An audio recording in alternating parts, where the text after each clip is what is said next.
নমস্কার বন্ধুরা, কেমন আছেন সবাই? মমস কিচেনের আরেকটি নতুন রেসিপিতে আপনাদের সকলকে স্বাগত জানাই। আজকে আমি তৈরি করব সুজির মিষ্টি। এটি তৈরি করার জন্য আমি প্রথমেই একটি কড়াইতে নিয়ে নিচ্ছি কিছুটা পরিমাণে সুজি। এখানে আমি হাফ কাপ মতো সুজি নিয়ে নিয়েছি এবং এটিকে একটু বেশ কিছুক্ষণ ধরে ভেজে নেব, যেন সুজির কাঁচা গন্ধটা চলে যায়। এখানে বেশ কিছুক্ষণ ধরে সুজিটাকে নাড়িয়ে চাড়িয়ে নিতে হবে। তারপর দিয়ে দিতে হবে 1 কাপ মতো দুধ। এখানে চাইলে আপনারা গরুর দুধ বা প্যাকেটের দুধ যে কোনো একটা ইউজ করতে পারেন। যদি প্যাকেটের দুধ দিয়ে থাকেন তাহলে কিন্তু এর মধ্যে খুব সামান্য পরিমাণে একটু জল মিশিয়ে নেবেন। সুজিটাকে খুব ভালোভাবে নাড়িয়ে চাড়িয়ে নিয়ে এটিকে ঠিক এরকমভাবে তৈরি করে নিতে হবে। তারপর এটিকে একটি পাত্রে নামিয়ে নিতে হবে। পাত্রে নামিয়ে নেওয়ার পর এটিকে হাত দিয়ে একটু আলতোভাবে প্রথমে মেখে নিতে হবে।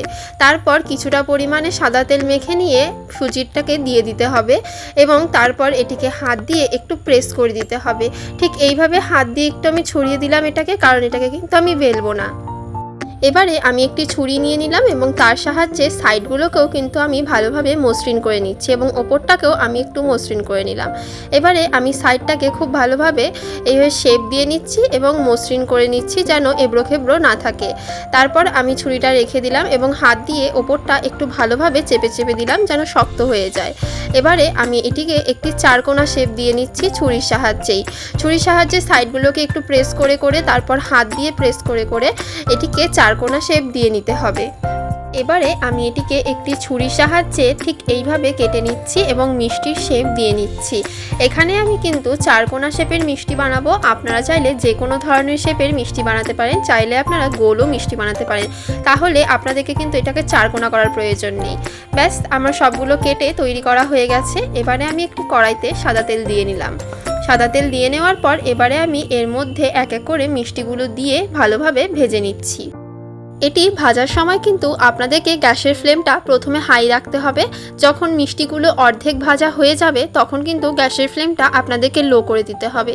কারণ কি, আপনারা যদি প্রথমেই গ্যাসের ফ্লেমটা লো করে দেন এবং তেলটা যদি ভালোভাবে না গরম হয় তাহলে কিন্তু মিষ্টিগুলো একে অপরের গায়ে লেগে যেতে পারে বা কড়াইতেও লেগে যেতে পারে। তাই এখানে আমি এইভাবে ভেজে নিলাম। এবারে আমি এই মিষ্টির জন্য শিরা তৈরি করে নেব। মিষ্টির শিরা তৈরি করে নেওয়ার জন্য আমি প্রথমেই একটি কড়াইতে নিয়ে নিচ্ছি হাফ কাপ মতো চিনি। এবারে আমি এটিকে বেশ কিছুক্ষণ নাড়িয়ে চাড়িয়ে নেব আর এই চিনিটির ক্যারামেল তৈরি করে নেব।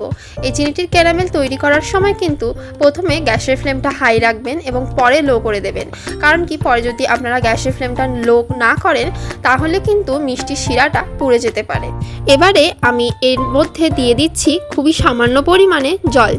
এখানে আমি কিছুটা পরিমাণে জল দিয়ে নিচ্ছি এবং তারপর আমি এটিকে বেশ কিছুক্ষণ ধরে নাড়িয়ে চাড়িয়ে নেব। এখানে এটিকে নাড়িয়ে চাড়িয়ে নেওয়ার পরই কিন্তু আমাদের শিরাটা তৈরি হয়ে যাবে। আর হ্যাঁ, জলটা দেওয়ার পর যদি চিনির শিরাটা এরকম হয়ে যায় আপনারা কিন্তু ভয় পাবেন না। প্রথমে এটা হতেই পারে, তারপর আস্তে ধীরে নাড়িয়ে চাড়িয়ে নিয়ে এটা কিন্তু ঠিক হয়ে যাবে। দেখুন, আমারটাও কিন্তু ঠিক হয়ে গেছে। আর আমি এবার গ্যাসের ফ্লেমটা বন্ধ করে দেব এবং তারপর কিন্তু আমি মিষ্টিগুলোকে এক এক করে শিরার মধ্যে ডুবিয়ে দিচ্ছি। আর এটিকে প্রায় 1 ঘন্টা মতো আমি কিন্তু ডুবিয়ে রাখবো শিরাতে। তারপর আমি এটিকে নামিয়ে নেব। আর হ্যাঁ, যখন আপনি মিষ্টিগুলো শিরার মধ্যে দেবেন তখন একটু প্রথমে নাড়িয়ে চাড়িয়ে নেবেন, যেন মিষ্টির শিরাটা ভালোভাবে মিষ্টির গায়ে লেগে যায়। ব্যাস, আমি 1 ঘন্টা পরে এটি সার্ভ করে নিলাম। দেখুন, মিষ্টিগুলো কিন্তু বেশ নরম হয়েছে। রেসিপিটি যদি আপনাদের ভালো লাগে তাহলে অবশ্যই বাড়িতে একবার ট্রাই করবেন এবং আমাকে কমেন্টে জানাতে ভুলবেন না যে আপনাদের কেমন লাগলো।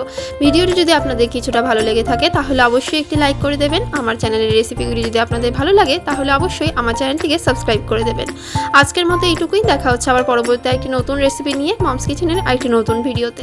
টাটা।